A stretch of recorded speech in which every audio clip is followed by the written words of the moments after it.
Salut les amis, c'est Ludo, j'espère que vous allez bien. On se retrouve aujourd'hui pour une nouvelle vidéo et on va parler des sorties livresques du mois de mars.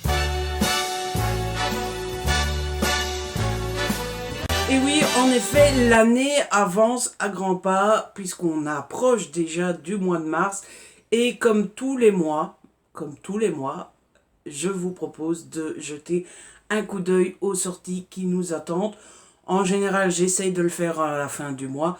Ça dépend un petit peu si votre petit serviteur est en retard ou pas. Mais au plus tard, c'est début du mois. Comme ça, vous voyez un petit peu ce qu'il sort. Forcément, c'est loin d'être exhaustif. Forcément, je ne vous présente pas 50 000 sorties. Je vous propose en général entre 15 et 20 sorties. Celles qui m'intéressent le plus moi-même, et comme ça vous êtes un petit peu au courant et vous pouvez voir un petit peu ce que moi j'ai envie d'acheter et ce qui pourrait vous tenter vous. Et oui, on est déjà au mois de mars. Le principal, c'est de se dire que du coup dans 9 mois c'est Noël. Du coup, j'ai mon petit carnet comme à chaque fois et je vais vous raconter ça petit à petit. Bon, on commence avec une sortie qui sort le 1er mars et c'est une sortie BD, je vous la mets ici. Il s'agit d'une sortie BD aux éditions Dupuis et c'est Dans les yeux de Lia. Ça me tente très très très fortement. Je ne me souviens plus extrêmement bien de l'histoire, mais ça a à voir avec un accident de voiture. Il me semble que c'est un accident. L'IA en est victime, mais on ne retrouve pas le coupable. Et l'IA va mener sa propre petite enquête pour découvrir qui est responsable de l'accident. Si j'ai bien compris, c'est une bande dessinée en 2 tomes. Et j'ai vraiment, vraiment hâte de la lire. Je ne sais pas si je recevrai. J'ai déjà reçu le Work in Progress, l'équivalent en bande dessinée de l'épreuve non corrigée. Je ne sais pas si je recevrai la version définitive, mais en tout cas, j'ai vraiment, vraiment hâte de pouvoir lire cette BD. J'ai déjà eu l'occasion de voir un petit peu les dessins à l'intérieur, etc. Ça a encore une fois l'air sublime. Donc, voilà, j'ai vraiment hâte de pouvoir lire ça et j'ai vraiment hâte de pouvoir vous en parler pour vous donner mon avis, évidemment.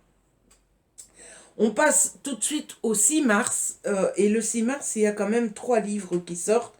À commencer par une petite romance, puisqu'il y a La guerre des papilles de Lucie Castel aux éditions Harlequin. Je vous mets la couverture ici, je la trouve très belle. Alors, j'ai pas lu l'histoire, je l'ai simplement remarqué, repéré cette sortie. Tout simplement parce que j'avais lu de Lucie Castel pas si simple, que j'avais vraiment beaucoup, beaucoup, beaucoup aimé. Par contre, j'ai lu l'année passée euh, Les crocodiles, là, Pourquoi pleurent les crocodiles, ou que je n'avais pas du tout, du tout aimé. Du coup, voilà, je donne une nouvelle chance à ce titre-ci et on verra bien ce que ça donne. Est-ce que j'aimerais, est-ce que je n'aimerais pas? On verra bien, mais comme pour le moment, j'en ai aimé un, j'en ai pas aimé l'autre, ça sera un petit peu la belle. Voilà. Je déciderai avec ce titre-là si je persévère dans du Lucie Castel ou si je laisse tomber. Une romance que j'attends beaucoup parce que j'aime beaucoup la personne, il s'agit de Will You Play d'Alicia Garnier, toujours aux éditions Harlequin dans la collection EH. Donc Alison Garnier, pour ceux qui ne le sauraient pas, il s'agit de Moody Take a Book. Et Moody, je l'ai découvert il y a quelques années et elles font partie de ces jeunes femmes qui m'ont donné envie de faire ma chaîne YouTube. C'est peut-être en partie grâce à elles que je suis là à vous parler.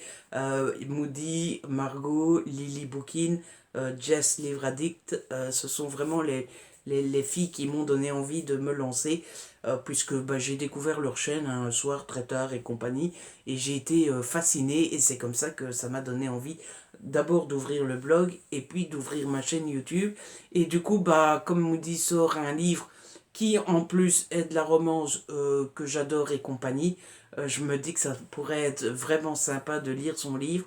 Et du coup, je ne passerai pas à côté. C'est ça qui me donne envie aussi, en fait. C'est de beaucoup aimer Moody et que ça soit de la romance. J'aime énormément Lily Bookin, par exemple, mais j'ai pas lu son livre parce que bah, c'est dans l'imaginaire pur et simple. Et moi, l'imaginaire, vous le savez, c'est pas trop mon truc. Mais là, la romance, franchement, on peut pas passer à côté. Hein, voilà.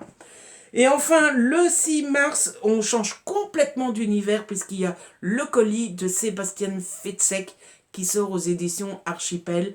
Alors, Sébastien Fitzek, son précédent livre s'appelait Passager 23. Je vous en ai déjà parlé, reparlé. J'avais adoré, j'ai adoré ce roman. Et du coup, là, je ne peux pas passer à côté. Franchement, c'est vraiment trop méga cool. J'ai pas lu l'histoire, mais j'ai juste une hâte, c'est de l'avoir en main, de pouvoir le lire. Normalement, je le reçois en service presse, de pouvoir le lire et de me plonger dedans. Si c'est aussi bon que Passager 23, ça va être du caviar. Je ne sais pas d'ailleurs, je vous le mettrai ici écrit si Passager 23 sort en poche, mais si c'est le cas, n'hésitez pas à vous jeter dessus. Mais en tout cas, ça donne très très envie. Et voilà, j'ai envie de sauter dessus, mais encore une fois, si vous savez, si vous pouvez lire Passager 23, jetez-vous dessus, et ben, pourquoi pas vous jeter sur le colis. Je ne vous aide pas beaucoup, je ne l'ai pas lu le résumé, comme souvent, mais le nom de l'auteur suffit amplement pour moi, pour me donner envie. On quitte le 6 mars et on arrive au 7. Et le 7, il y a un young adult qui sort chez PKJ. Il y a La vie secrète de Bee. Bee 2E, mais vous avez la couverture, donc normalement vous le savez. Et c'est de Sarah Wolf. Alors pourquoi j'ai mis ce roman-là? Parce que Sarah Wolf fait beaucoup parler d'elle à cause de sa saga Je te hais passionnément, je te hais, machin bidule. Et on en entend tellement parler que j'ai très envie d'essayer. Mais encore une fois, c'est une trilogie PKJ, donc ça doit être 17-18 euros. Et ça me plairait bien de tenter l'autrice tout d'abord dans un one-shot, parce que si j'ai bien compris, celui-ci est un one-shot. Et donc je me dis que c'est l'occasion de découvrir l'autrice dans un one-shot avant d'éventuellement craquer pour sa trilogie. Pour l'histoire, si j'ai bien compris, c'est Bee qui est euh, au lycée. Il y a trois frères, un truc comme ça. Et Bee a une bourse d'études et elle risque de perdre sa bourse. Et en fait, il y a le papa des trois garçons avec qui elle est à l'école qui va lui proposer de lui payer sa bourse à une condition, c'est elle espionne les enfants pour leur papa. Voilà. Est-ce que ça vous donne envie? Moi, je suis plutôt bien... Oui, je suis titillé, comme dirait l'autre. Toujours le 7, on passe au thriller. Il y a Ce qui ne tue pas de Rachel Abbott aux éditions Belfond qui sort. Je vous mets la couverture ici. Alors, Rachel Abbott, c'est encore une autrice que j'ai repérée et que je n'ai pas lu le résumé. Je suis désolée, je ne dois pas beaucoup vous aider, mais honnêtement, j'ai lu deux thrillers de Rachel Abbott qui s'appelaient La disparue de Noël. Attendez, je regarde dans ma bibliothèque. Donc il y avait La disparue de Noël et Le piège du silence. Ce sont deux thrillers écrits par Rachel Abbott. Ce sont deux thrillers que j'ai lus et ce sont deux thrillers que j'ai beaucoup, beaucoup, beaucoup aimés. Et du coup, ben, quand il y a une autrice ou un auteur comme ça que j'ai beaucoup aimé et que je sais que je peux faire confiance et que je vais passer un bon moment, quelle que soit l'histoire, ben, le nom de l'auteur ou de l'autrice me suffit amplement pour la rajouter dans ma wishlist. Et du coup, bah voilà, j'ai hâte de pouvoir le lire. Normalement, je le reçois en service presse aussi, celui-ci. Et évidemment, je le lirai le plus vite possible pour vous en donner des nouvelles. Mais en tout cas, si vous avez l'occasion de lire du Rachel Abbott, je vous le conseille fortement parce que, bah, je vous l'ai dit, moi j'ai passé un excellent moment avec ces deux romans. Je crois qu'il m'en manque un de Rachel Abbott parce que je pense que Ce qui ne tue pas sera son quatrième traduit en français. Du coup, voilà, il faudrait que je regarde un petit peu celui qui me manque pour pouvoir me l'acquérir. Et comme ça, je les aurai tous. Tous, tous, tous. Attrapez-les tous! Toujours le 7, il y a Et le mal viendra de... attendez, c'est comment les deux noms? Jérôme Camus et Nathalie Hug. aux éditions Fleuve dans la collection noire. Alors Jérôme Camus et Nathalie Hug, je les connais grâce à Jess Livre Addict parce que elle avait adoré leur trilogie W3. Oui, c'est ça, W3. Et du coup, c'est comme ça que je connais ces auteurs. Sur les recommandations de Jess, j'avais acheté le premier tome de W3, je ne l'ai toujours pas lu. Et du coup, j'ai repéré cette sortie-là, surtout que je trouve la couverture sublime. Et c'est chez Fleuve, je vous ai déjà dit que j'adorais les éditions Fleuve. Euh, mais je ne compte pas ni l'acheter ni le demander en service presse, tout simplement parce que j'ai acheté le tome 1 de W3 et je me dis que c'est ridicule, enfin c'est bête de commencer une autre saga alors que j'en ai déjà une dans ma palle et compagnie. Surtout que Jess avait adoré la saga W3. Du coup, je me suis dit, autant commencer à découvrir les auteurs avec une trilogie que je sais excellente. Celle-là, personne ne l'a encore lue, donc on n'a pas encore d'avis, etc. Donc, je me la suis notée pour savoir qu'elle était sortie, pour prévenir Jess, si tu ne savais pas encore, Jess, voilà. Mais moi, je ne compte pas le lire, je compte commencer par W3. Et puis quand même, j'ai vu que c'était un beau bébé puisqu'il fait quand même 700 pages. 700 pages en grand format. On n'est pas loin des 800-900 pages en petit, hein, si ça sortait en poche. Pour l'histoire, je ne sais plus trop. Je sais que c'est une question rationalisation de l'eau. La quatrième de couverture est assez mystérieuse, je me souviens, puisqu'ils disent on a rationalisé l'eau, vous vous êtes pas rendu compte, vous avez continué à faire des bêtises. Qu'est-ce qu'il vous faut? Il faut que on entasse 36 000 cadavres devant vous pour que vous vous rendiez compte. Enfin, c'est écrit un truc comme ça. Donc c'est assez mystérieux, ça donne très envie, mais je vais essayer de résister. Il faut que je lise W3 d'abord. Et enfin, le 7 mars, il y a L'Inconnu d'Éric Cherrière aux éditions Belfond. Là aussi, ça a l'air assez mystérieux, même si la quatrième de couverture avait l'air d'en dire plus. Je ne sais pas ce que vous pensez de la couverture. Moi, je trouve qu'elle a un petit côté dérangeant, comme ça, tout en rouge. Il y a beaucoup de détails, etc. Donc, je ne sais pas ce que vous en pensez. Vous voyez, là, je regarde la couverture, mais en fait, elle n'est pas là. Je vais la rajouter après. Mais vous voyez, c'est un petit peu bizarre comme ça. Quel jeu d'acteur. Donc, dans l'inconnu, il parle d'un grand rendez-vous avec tous les puissants du monde, etc., qui se retrouvent pour le mariage d'une personne connue et influente. Il y a une femme qui est enlevée pendant ce mariage et on la retrouve des années plus tard euh, dans le coma et sur le point d'accoucher. Voilà. Sauf que, qu'est-ce qui lui est arrivé? Et le bébé, il est de qui? Donc, bah oui, elle s'est fait violer apparemment. Et des années plus tard encore, quand le bébé a grandi, etc., il se passe quelque chose. Apparemment un meurtre, je pense. Et le premier suspect du meurtre, c'est le bébé qui a grandi, mais c'est lui, c'est l'inconnu. Ça donne envie. Ça donne envie, je trouve. Et il y a cette mèche qui m'ennuie, les amis, vous pouvez pas savoir à quel point. Semaine prochaine, je vais au coiffeur, hein, je vous le dis. Ouais, je vais au coiffeur. Et en plus, on commence à m'appeler madame. Au magasin, on m'a appelé madame l'autre jour. Vous vous rendez compte un petit peu? Enfin, bref. On quitte le 7 mars et on passe au 14. Et alors le 14, c'est Festival de romance. Et on commence tout de suite avec un livre dont je ne connais pas le résumé, mais que j'ai rajouté parce que je connais l'autrice que j'aime beaucoup et que du coup j'ai pas envie de rater l'une de ses sorties. Le 14, il y a L'amour, la vie et ma liste de Katie West qui sort chez Hugo. Je vous mets la couverture comme d'habitude. Alors pourquoi j'ai rajouté ce livre-là? Tout simplement parce que j'avais lu de la même autrice PS I Like You que j'avais vraiment vraiment beaucoup aimé. C'est pas de la romance new adult, c'est du new way, c'est du young adult si on peut dire.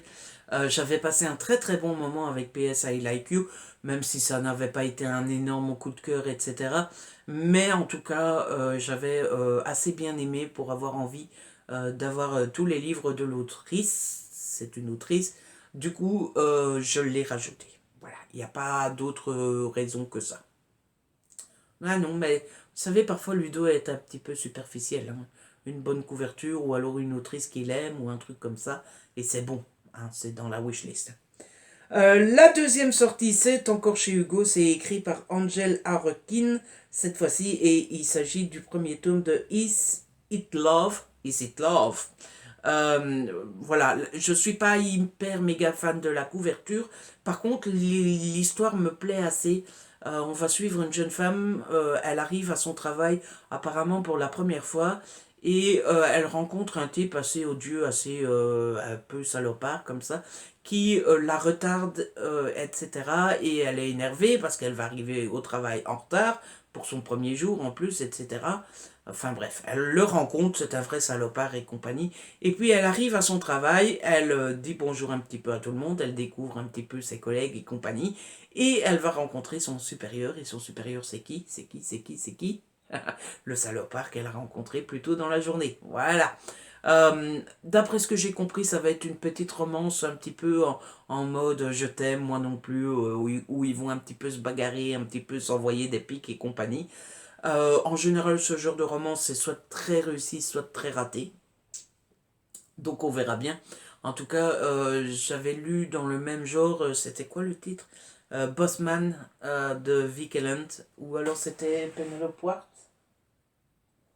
Non, c'était Vic Elland, qui était un petit peu sur le même principe, un petit peu je t'aime moi non plus avec son patron, et c'était très réussi. Donc bah voilà, j'ai repéré cette sortie-là.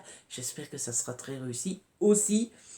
Et puis il y a The Shakespeare Sister, le tome 1 de Carrie Elks aux éditions Hugo aussi.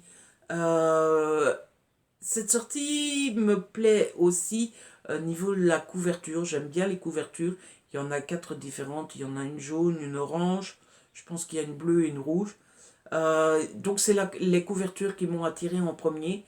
Et puis j'aime bien le fait que ça soit à chaque fois une saison, puisqu'il y a l'été, le printemps, l'hiver et l'automne. Et puis après, j'ai été voir le résumé. Le résumé me plaît beaucoup aussi. C'est une jeune fille qui n'arrive plus. Apparemment, elle écrit des pièces de théâtre. Elle a un peu de mal à écrire et compagnie. Et son parrain va lui dire bah, écoute, tu as besoin de vacances.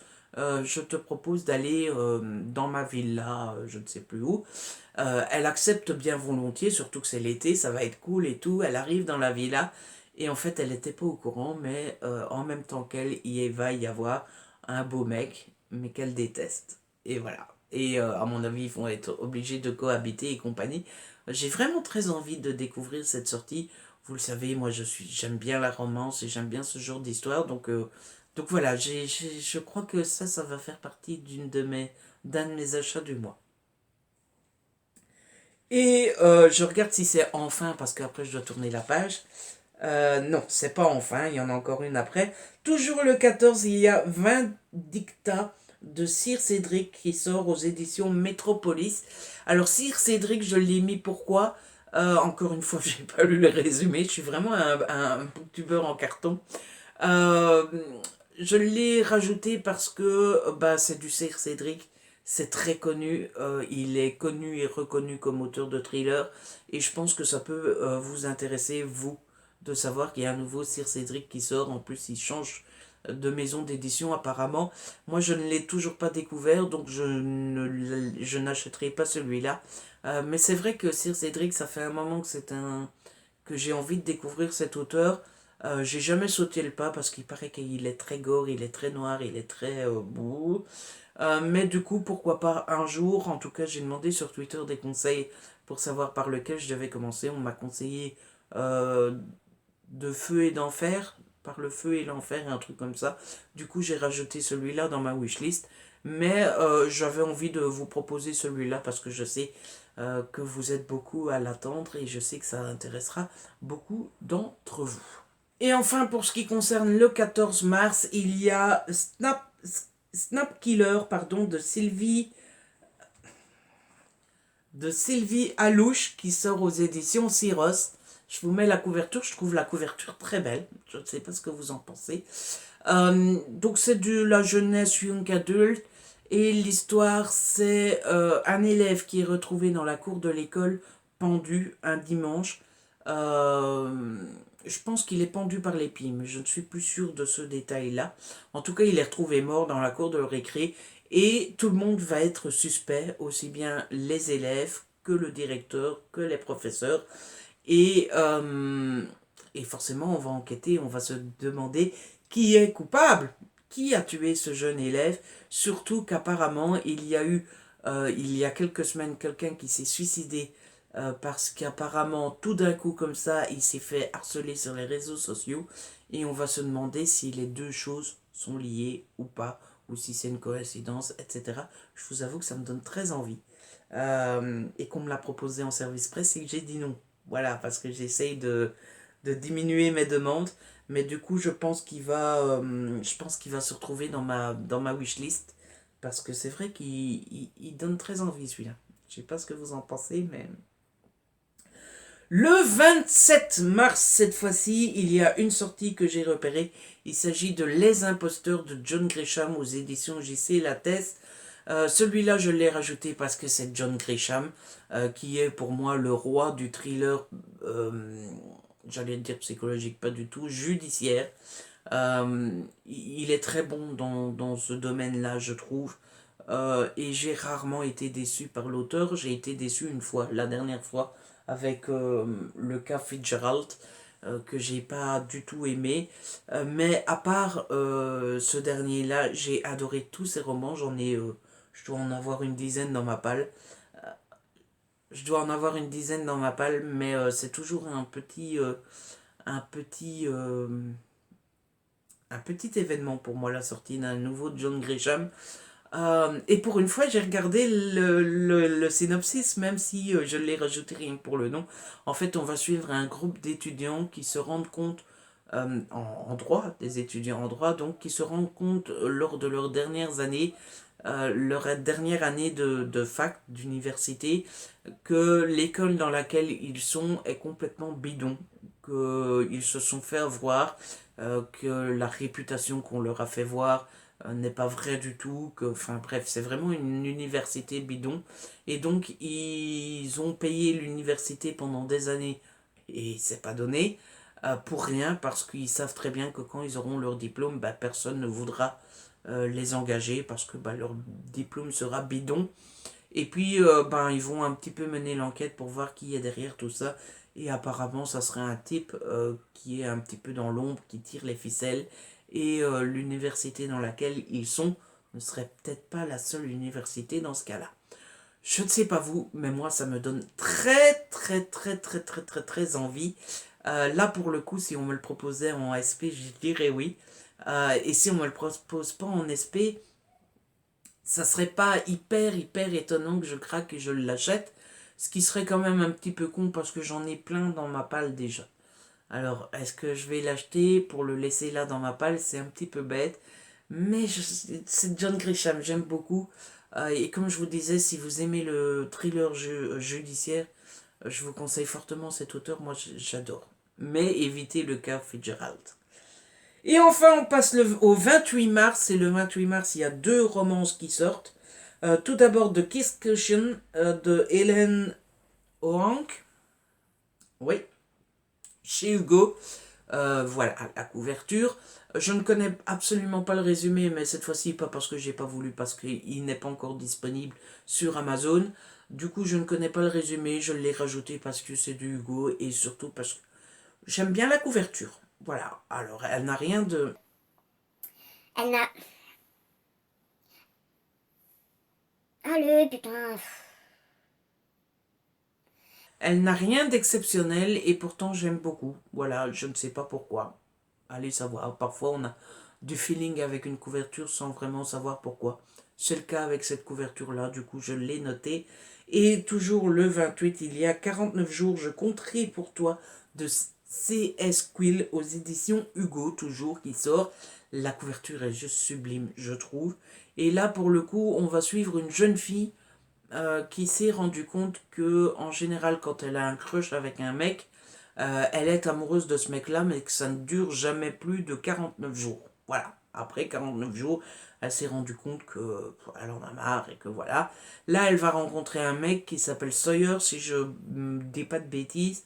Ils sont très amoureux, mais comme elle a cette sorte de malédiction de 49 jours, elle décompte les jours.